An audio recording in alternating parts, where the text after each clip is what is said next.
নববর্ষে রাজ্যের মানুষ, এই দেশের মানুষ ভালো থাকুন, সুস্থ থাকুন, আপনারা সুস্থ থাকুন, এটাই কামনা করছি। সকলের সুস্বাস্থ্যের কামনা করছি।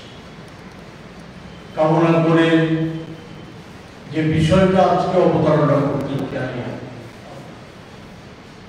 আমার সাথে আছে আমাদের মিডিয়া সেলের অন্যতম সদস্য রঞ্জন গোস্বামী, আমাদের সোশ্যাল মিডিয়ার চেয়ারম্যান সত্যজিৎ ভৌমিক।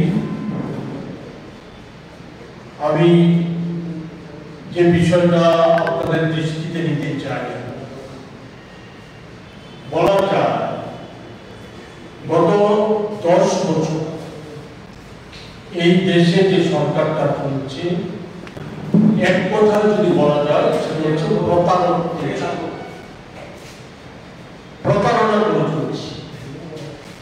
সমস্ত ফর্মবাজ তারা আজকে একসাথে মিলিত হয়েছে, দেশটাকে লুটিয়ে পুঁতে নিয়ে গিয়ে বলা যায় গোটা দেশের সর্বনাশ করে দিয়েছে। আমি সব বিষয়ে আপনার অবগত আছি।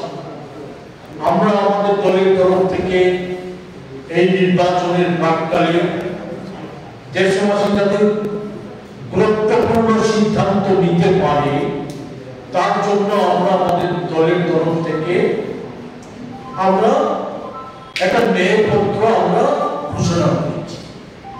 এতে 5টা মেয়ের বিষয় সবিস্তার বর্ণনা করেছি, যে কি হাল দেশে করেছে এটা যখন তুলে ধরেছি, তেমনি আমরা কি করতে চাই সেটাও আমরা তুলে ধরার চেষ্টা আমরা করেছি।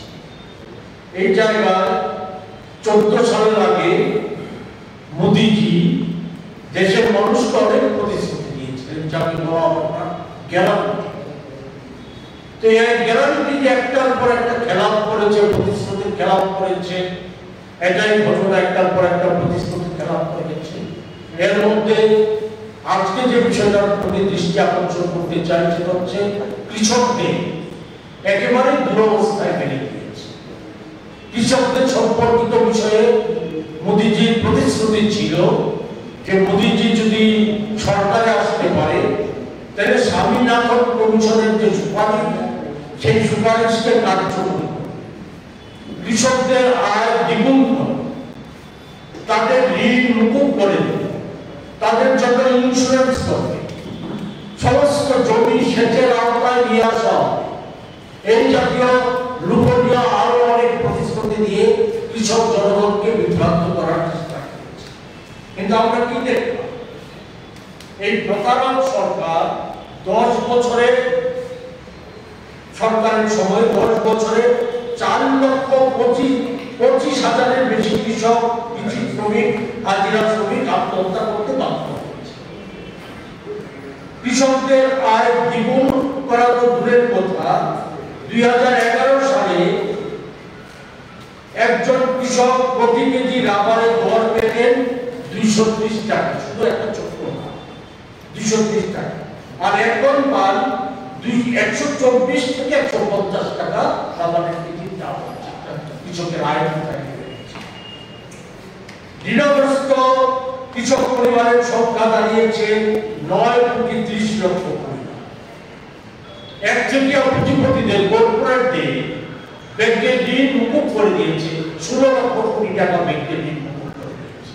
অথচ এই ঋণগ্রস্ত যে কৃষক পরিবারগুলি আছে তাদের ঋণ মুকুব করার জন্য কোনো উদ্যোগ সরকারের থেকে নেই। পরিবার পিছু ঋণের পরিমাণ দাঁড়িয়েছে 74,121 টাকা। ফসল বীমার প্রতিশ্রুতি একটা বড় ধাপ্পা। 22 সাল পর্যন্ত মোট প্রিমিয়াম সংগ্রহিত হয়েছে 1,97,657.20 কোটি টাকা। বীমা কোম্পানিগুলিকে দেওয়া হয়েছে 57,613.32 কোটি টাকা। 2022-23 বছরে 7.8 লক্ষ কৃষককে সাহায্য করা হয়েছে মাত্র 3,800 477,78,00,00,000 টাকা। বলা হয়েছিল রেগার মজুরি বৃদ্ধি করা হবে, রেগার যে শ্রম দিবস তা বাড়ানো হবে, দ্বিগুণ করা হবে। অথচ ঘটনা কি? ঘটনা হচ্ছে 100 দিনের কাজে দেশে 100 দিনের কাজ দিতে প্রয়োজন হচ্ছে 2 লক্ষ কোটি টাকা, সেখানে 23-24 অর্থ বছরে বরাদ্দ হয়েছে মাত্র 60,000 কোটি টাকা। মোদিজি 15 সাল থেকে ঢাক পিটিয়েছে 50,000 কোটি টাকা খরচ করে দেশের সব কৃষি জমিকে সেচের আওতায় আনা হবে।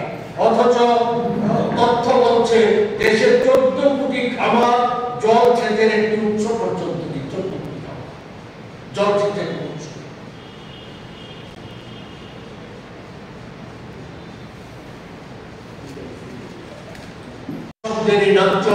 যে সমস্ত সমস্যাগুলি আছে, এই সমস্যাগুলি নিয়ে আন্দোলন করতে গিয়ে দেখে 750 জন কৃষক পূর্ণ হয়েছে।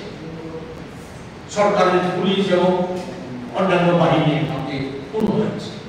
এই অবস্থায় দাঁড়িয়ে মোদিজি সরকার এসে বলেছে, সুপ্রিম কোর্ট বলেছে যে কৃষকদের স্বামীনাথন কমিশনের রিপোর্ট যদি কার্যকরী করা হয়, ফসলের ন্যূনতম মূল্য যদি নির্ধারিত করে দেওয়া হয় সরকারিভাবে, তাহলে বাজারকে নিয়ন্ত্রণ রাখা যাবে না, বাজারে। অথচ ঘটনা কি? ঘটনা হচ্ছে এই সময়ের মধ্যে আমাদের দেশে অর্থনীতির হাল বেহাল হয়ে গেছে। জানেন, আমাদের বৈদেশিক ঋণের পরিমাণ সরকারিভাবে 2 লক্ষ কোটি টাকার বেশি বৈদেশিক ঋণের। আমাদের দেশের সাধারণ মানুষ, খেটে খাওয়া মানুষ, দরিদ্র অঞ্চলের মানুষ, মধ্যবিত্ত মানুষ ঋণের জালে জড়িয়ে গেছে। জীবন ধারণ করার জন্য আজকে ঋণ নিতে হচ্ছে, ঋণের জর্জরিত হয়ে গেছে। এমন অবস্থায় প্রতিটা ন্যায্য মূল্যের যে নিত্য প্রয়োজনীয় পণ্য সামগ্রী তার দাম বেড়ে গেছে, আকাশ ছোঁয়া হয়ে গেছে। অথচ প্রকৃত ঘটনা কি? মোদিজি কথায় কথায় ইউপিএর সময়ে 10 বছরের শাসনকালকে দোষারোপ করে চলেছে। এই জিনিসপত্রের মূল্য বৃদ্ধির জন্য তাদেরকে দোষারোপ করে চলেছে।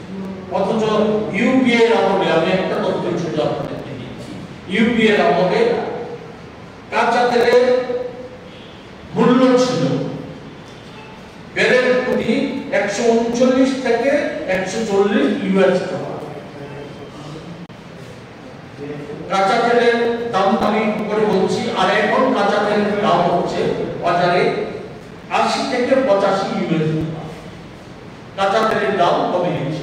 অথচ পেট্রোলের দাম হচ্ছে আজকে এই মোদির জমানায় ইউএসএ ছিল, ইউপিএর সময় ছিল 63 টাকা লিটার, আজকে হচ্ছে 100 টাকা লিটার। ডিজেলের দাম ছিল 52 টাকা লিটার, আজকে হচ্ছে 90 টাকা লিটার। ইউপিএর সময়ে ঘি একটা নিত্য প্রয়োজনীয় পণ্য সামগ্রী, ঘির দাম ছিল 300 টাকা কেজি, আজকে হচ্ছে 675 টাকা কেজি। রান্নার তেল ছিল 52 টাকা লিটার, হয়েছে 150 টাকা। আটা 10 কেজি ছিল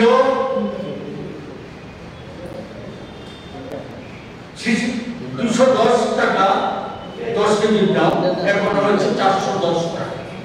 দুধ ছিল 30 টাকা লিটার, হয়েছে 66 টাকা লিটার। গ্যাস সিলিন্ডার ছিল 410 টাকা, হয়েছে 1150 টাকা হয়েছিল। সেটা বর্তমানে ভোটের সময় মানুষকে বিভ্রান্ত করার জন্য খানিকটা কমে গেছে। চাউল ছিল 22 টাকা কেজি, হয়েছে 40 টাকা। ফলে এই হচ্ছে বাজারের অর্থনীতি অবস্থা। অথচ মানুষের কি আয় বেড়েছে? মানুষের আয় বাড়েনি। মানুষের আয় সাংঘাতিক রকম ভাবে কমে গেছে। সেই জায়গায় দাঁড়িয়ে আমরা যেটা বলছি যে আজকে পার্থক্য করতে হবে, বুঝতে হবে আজকে যে আমরা যদি এই 10 বছর আগের অবস্থাটাকে ন্যায় কাল করি, তাইলে আজকে সেই ন্যায়কালের সাথে এই অন্যায় কালের তুলনা করে আজকে মানুষকে প্রকৃত অবস্থাটা বুঝতে হবে। শুধু এই নিত্য প্রয়োজনীয় পণ্য সামগ্রী না, আপনারা জানেন ইলেকট্রনিক বন্ডের নামে সেখানে কালোবাজারি মুনাফা করতে ইডি সিবিআই ইনকাম ট্যাক্সকে ব্যবহার করে, শিল্পপতিদেরকে ব্যবহার করে সেখানে মোদিজি প্রত্যক্ষভাবে সেখানে ওই বিজেপির যে নির্বাচনী তহবিল বা দলীয় তহবিল একত্রিত করার কাজে মোদিজি সেগুলোকে ব্যবহার করেছে, ব্যবহার করে হাজার হাজার কোটি টাকা তহবিল সংগ্রহ করেছে। বিনিময়ে তাদেরকে অবাধ সুযোগ করে দিয়েছে দেশটাকে লুটে উঠে নেওয়ার জন্য। সেই জায়গায় দাঁড়িয়ে এর মধ্যে একটা ছোট্ট উদাহরণ দেই, ওষুধের কোম্পানি।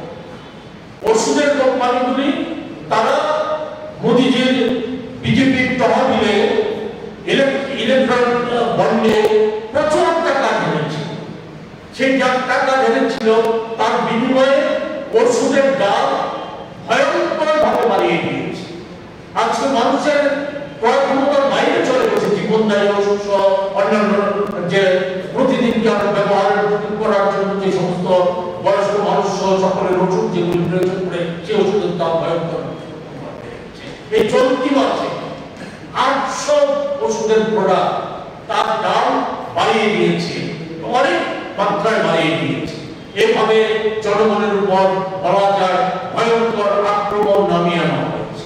এমন তো একটা জায়গায় দাঁড়িয়ে আমরা যেটা বলতে চাইছিলাম যে এই লুটেরাদের সরকার,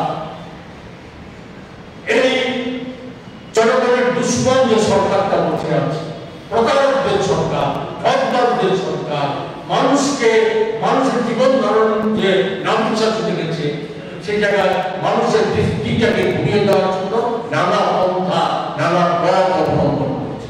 এমন তো একটা জায়গায় দাঁড়িয়ে প্রচার মাধ্যমের কাছে আমাদের আবেদন যে আপনারা সঠিক তথ্যগুলি জনগণের সামনে আপনারা এই ত্রিপুরা প্রচার মাধ্যম তুলে ধরার চেষ্টা করছে, আরো ভালোভাবে তুলে ধরবেন। তুলে ধরার মধ্য দিয়ে প্রচার মাধ্যম সঠিক তথ্যগুলি তুলে ধরে আমরা এই গোটা দেশের নয় এই রাজ্যের জনগণকেও যাতে বিভ্রান্তির হাত থেকে রক্ষা করে আমরা যাতে সেখানে একটা সঠিক রাস্তায় নিয়ে যেতে পারি তার জন্য প্রচার মাধ্যমের সহযোগিতা আমরা কামনা করছি। আমরা গোটা দেশে আমরা আশাবাদী ভারতবর্ষের মানুষ এই সমস্ত দিকগুলি বিবেচনা করে ভারতবর্ষের মানুষ তাদের সুচিন্তিত রায় নেবে। সেই রায় অবশ্যই মোদী জমানার যে অন্যায়